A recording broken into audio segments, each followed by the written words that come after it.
Hello students, today we will discuss how to solve passage in organic chemistry. Organic chemistry में passage को solve कैसे किया जाता है, ठीक है।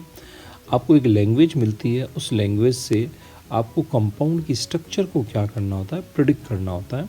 तो ठीक है, एक क्वेश्चन मैं आपके लिए लेके आया हूँ। हालांकि आईआईटी के अंदर 4 ऑप्शन भी अवेलेबल होते हैं, वो और मदद करते हैं आपकी। यहाँ हमारे पास में 4 ऑप्शन अवेलेबल नहीं है। अगर हम विदाउट ऑप्शन अगर हम क्वेश्चन को सॉल्व कर पाएंगे तो वो ज़्यादा बेटर होगा। तो स्टार्ट करते हैं, देखते हैं। हमें यहाँ पे कहा गया है कि एक एल्केन है, ठीक है। मॉलिक्यूलर फॉर्मूला C6H14 है, ठीक है।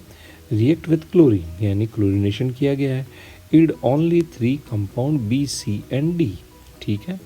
तो 3 हमारे पास में क्लोरीनेशन के प्रोडक्ट बनते हैं जिनका मॉलिक्यूलर फॉर्मूला C6H13 और Cl है, यानी मोनोक्लोरिनेशन किया गया है। H हटा है, Cl जुड़ा गया है, ठीक है। और केवल 3 ही जगहों पे हमारे पास में Cl जुड़ेगा इस एल्केन पे, ठीक है। Of these only C and D undergo dehydrohalogenation. Dehydrohalogenation reaction उससे कहते हैं जिसके अंदर एक हेलोजन और एक H बीटा पोजीशन से HX का एलिमिनेशन होता है, कार्बन कार्बन डबल बॉन्ड का फॉर्मेशन होता है। ये रिएक्शन डीहाइड्रोहेलोजिनेशन रिएक्शन कहलाती है, ठीक है। तो उनमें से हमारे पास में C and D undergo dehydrohalogenation, लेकिन A जो है वो डीहाइड्रोहेलोजिनेशन नहीं करता है। सॉरी, B जो है वो हमारे पास में डीहाइड्रोहेलोजिनेशन नहीं करता, C और D डीहाइड्रोहेलोजिनेशन करते हैं, ठीक है। सोडियम इथॉक्साइड इन इथेनॉल, ठीक है। Moreover C and D eat the same alkene C6H क्या होगा इसमें 12 डीहाइड्रोजिनेशन करके C और D क्या करेंगे आपके इसमें सेम एल्कीन बनाएंगे। Treating E with HCl produces compound F that is isomeric of B, C and क्या होगा इसमें D हो गया। तो चलिए स्टार्ट करते हैं, देखते हैं इस क्वेश्चन को सॉल्व कैसे किया जाएगा। तो पहली चीज़ हमारे पास में यहाँ कुछ लैंग्वेज लिखी गई है, तो इस लैंग्वेज को सबसे पहले क्या कर दें, आप कैसे फ्लो चार्ट में कन्वर्ट कर लें। जैसे यहाँ लिखा गया है कि A, तो लिखे A, molecular formula C6H14 alkene हमारे पास में है, ठीक है।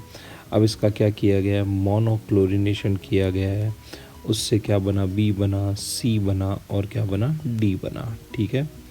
B जो है वो आगे फर्दर अल्कोहलिक KOH या अल्कोहलिक OR माइनस, ठीक है, इन सब से क्या करता है, रिएक्शन नहीं करता, मतलब डीहाइड्रोजिनेशन रिएक्शन नहीं करता। C और D करते हैं और उससे हमारे पास में क्या बनती है, एल्कीन बनती है। उस एल्कीन की फर्दर क्या कर रही है, HCl से रिएक्शन कर रही है, ठीक है। तो ऐसे आप क्या करते जाएं, आपके इसमें सारा फ्लो चार्ट क्या कर ले, आपके इसमें बना लें। तो फ्लो चार्ट मैंने आपके इसमें ऑलरेडी बना रखा है, ठीक है। तो वो आपका इसमें इस तरह से क्या होगा, इसमें दिखाई देगा। अब बड़ी मज़ेदार चीज़ ये है कि 6 कार्बन का हमारा एल्केन है, उसमें हमने 3 जगहों पे Cl लगाया, और ये जो B कंपाउंड है ये डीहाइड्रोजिनेशन नहीं करता। डीहाइड्रोजिनेशन कब नहीं करेगा कोई कंपाउंड, अगर आप एक काम करें, यहाँ एक Cl लगा दें, उसके पास वाले कार्बन पर 4 डिग्री कार्बन लगा दें, यानी इस कार्बन पे H अवेलेबल ही ना हो, तो हमारे पास में डीहाइड्रोजिनेशन होगा ही नहीं। तो B की स्ट्रक्चर कुछ इस तरह की स्ट्रक्चर हो सकती है, लेकिन टोटल 6 कार्बन है। अभी हमारे पास में केवल कितने कार्बन आए हैं, अगर हम देखें तो 4 इधर और 5 इधर, 5 कार्बन आए, तो एक कार्बन और बढ़ा दें, 6 कार्बन। यानी B का स्ट्रक्चर कुछ इस तरह का स्ट्रक्चर हो सकता है। अगर B का स्ट्रक्चर इस तरह का है तो एल्केन का स्ट्रक्चर कुछ इस तरह का होगा, ठीक है। तो इसको ढंग से लिख लेते हैं किसका क्या स्ट्रक्चर हो सकता है। तो क्योंकि B के स्ट्रक्चर में हमारे पास में हम यहाँ जब Cl लगाएंगे तो इधर से H निकलेगा नहीं, कार्बन अगर हम 6 करें तो ये इस तरह का स्ट्रक्चर बन जाएगा। तो एल्केन का जो स्ट्रक्चर होगा वो इस तरह का एल्केन का स्ट्रक्चर होगा। इसका अगर मोनोक्लोरिनेशन किया जाए तो 1, 2 और 3, इन 3 जगहों पे होगा। तो B का तो स्ट्रक्चर हमें पता चल गया।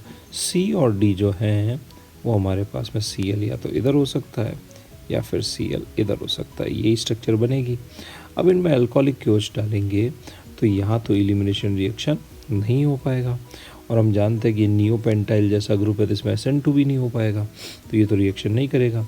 यहाँ आप D आपका इसमें हेलोजिनेशन रिएक्शन करोगे तो इधर से H और इधर से Cl निकल के हमारे पास में ये वाला एल्कीन बनेगा, और इस वाले कंपाउंड में अगर आप डीहाइड्रोजनेशन करोगे तो यहाँ से H और यहाँ से Cl निकल के फिर से यही वाला एल्कीन बनेगा।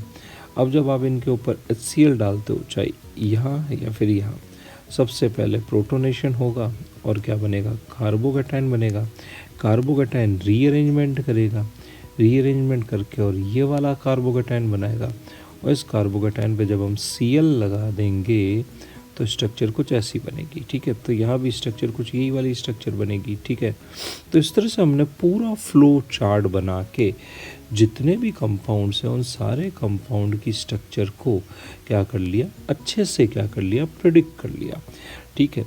तो सवाल को सॉल्व करने का एक सिस्टमेटिक अप्रोच होता है। अगर आप उस अप्रोच से सवाल को सॉल्व करते हो तो बड़े आराम से आप क्या कर सकते हो, क्वेश्चन को क्या कर लोगे, सॉल्व कर लोगे और जे एडवांस में पूरे मार्क्स क्या कर लोगे, गेन कर लोगे।